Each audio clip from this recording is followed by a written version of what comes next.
En los intercambios comerciales internacionales hay una relación directa entre el mercado financiero y divisas y el mercado de bienes y servicios. Esta relación es amplia, como las tarifas impuestas por el mercado financiero y las interacciones de las tarifas de los bienes que se intercambian, hasta la capacidad de capitalización de un sector productivo, de acuerdo con el tipo de divisas al que tiene acceso. En el caso de Estados Unidos, el origen se enmarca en el contexto histórico y económico tras la Segunda Guerra Mundial con la imposición de los acuerdos de Bretton Woods y luego el sistema que perduró tras el cierre de la ventana del oro, una acción realizada por Richard Nixon. El propósito es incluir ideas que permitan solucionar las posiciones aventajadas del dólar frente a otras monedas en el mercado de bienes y servicios, sugiriendo la posibilidad de retomar soluciones multilaterales que ya se habían pensado.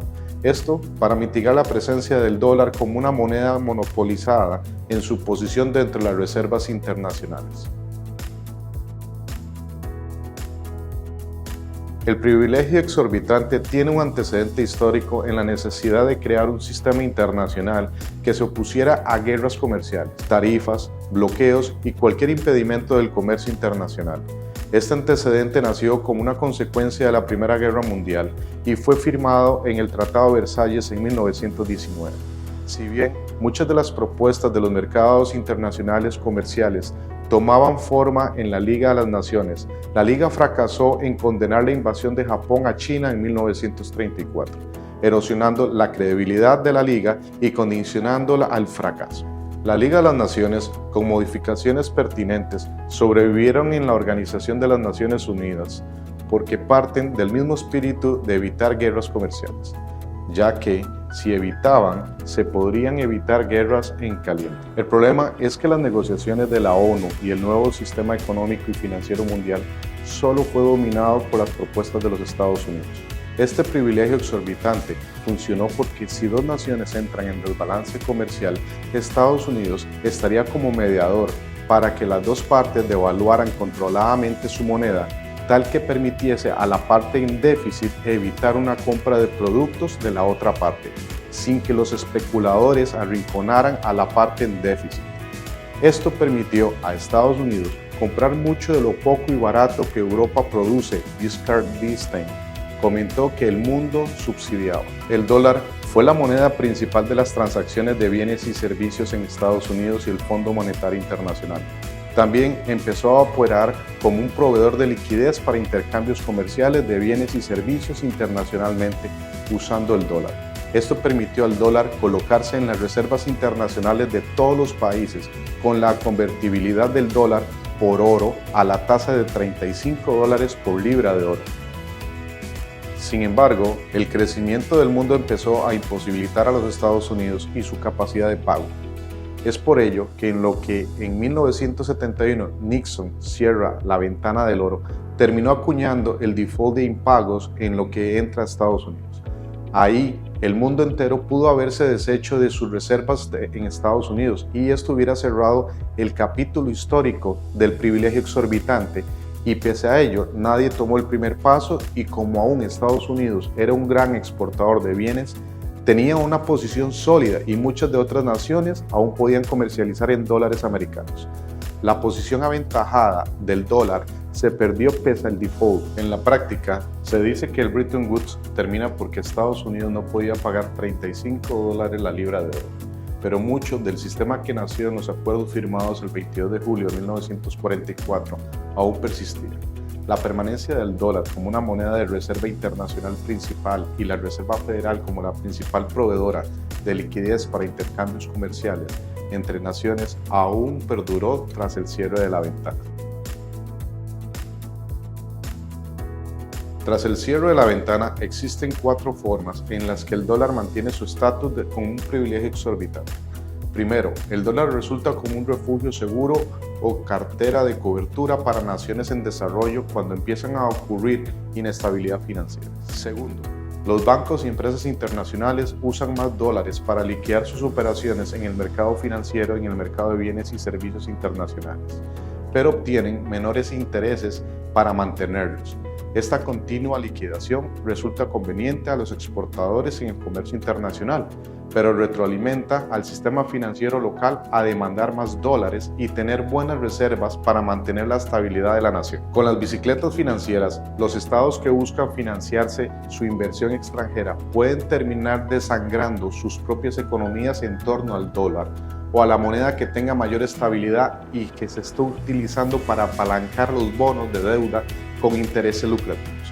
Esto se le conoce como violación de la paridad de interés descubierta y ha fingido la posición de privilegio exorbitante del dólar. Por último, la balanza de pagos de los Estados Unidos, pese a estar en el saldo continuamente negativo, esta se encuentra fuertemente financiada porque las posiciones de inversión internacionales neta, Estados Unidos tiene una posición que le permite seguir financiando como refugio seguro, aún así negativo y en déficit. Lo anterior describe cómo el dólar tiene un privilegio exorbitante, pero ¿cómo traduce esto en el intercambio comercial más allá de que Estados Unidos tenga una balanza comercial negativa desde principios de 1970? Si se tiene en cuenta que nunca una nación tiene una balanza comercial negativa por un periodo de largo tiempo y aún así la economía de Estados Unidos no ha entrado en fuertes recesiones por los largos periodos. ¿De dónde mantienen estas empresas su estabilidad? La teoría del privilegio exorbitante explica que las empresas en Estados Unidos tienen aspectos claves en su operación. Ellas pueden pedir prestado a un corto plazo con tasas de interés lucrativas y prestar a largo plazo con igual de tasas de interés competitivas cuando operan en una nación que no sea Estados Unidos, manteniendo un nivel de competitividad mucho mayor a otras empresas. Trabajos como el de Gorgias y Bosworth, entre otros, prueban que los déficits contables de la balanza internacional de Estados Unidos se explican en las empresas que operan fuera de Estados Unidos y esconden sus ingresos por tales operaciones mediante lagunas legales que les permite desviar la declaración de repatriación de los dólares que liquidan en operaciones extranjeras que deben ser reportadas a través de la Oficina de Recaudación de Impuestos de los Estados Unidos.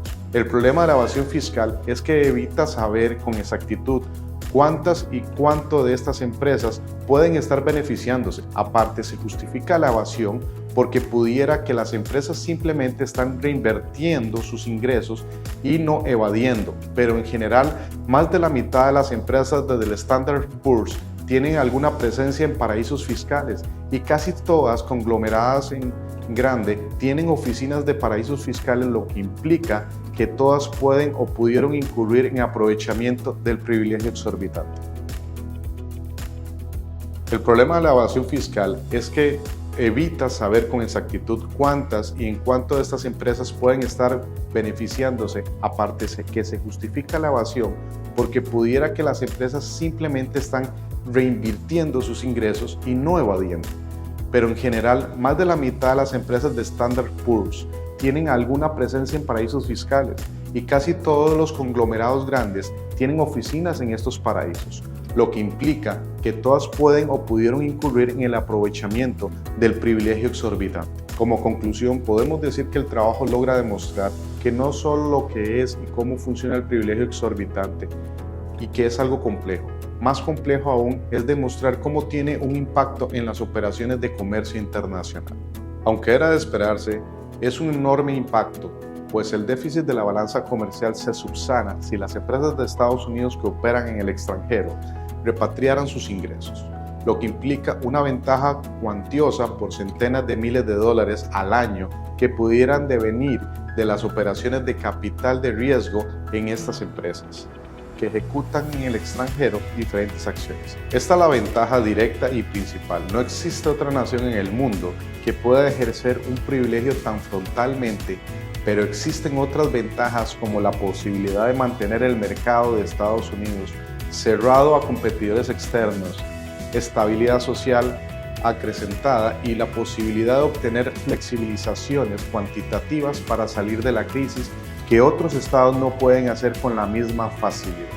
Este trabajo brevemente propone algunas alternativas, pero en general aboga por las salidas multilaterales, que eventualmente llegue un consenso en donde las naciones poco a poco empiezan a intercambiar sus propias monedas, eliminando intermediarios que empiecen a ganar un privilegio exorbitante, pues cualquier moneda es susceptible a reemplazar al dólar si esa moneda empieza a guardarse como moneda de reserva y empieza a ser usada como una herramienta para bicicletas financieras o herramientas que continuamente puedan liquidar operaciones comerciales que no involucran a la nación que las emite. Las alternativas por el momento parecen orientarse a un euro que no termina de cuajar, en general porque la Unión Europea carece de la posibilidad o voluntad de proveer de liquidez suficiente y un renminbi que carece de muchas de las cualidades de una moneda capaz de competir con el dólar.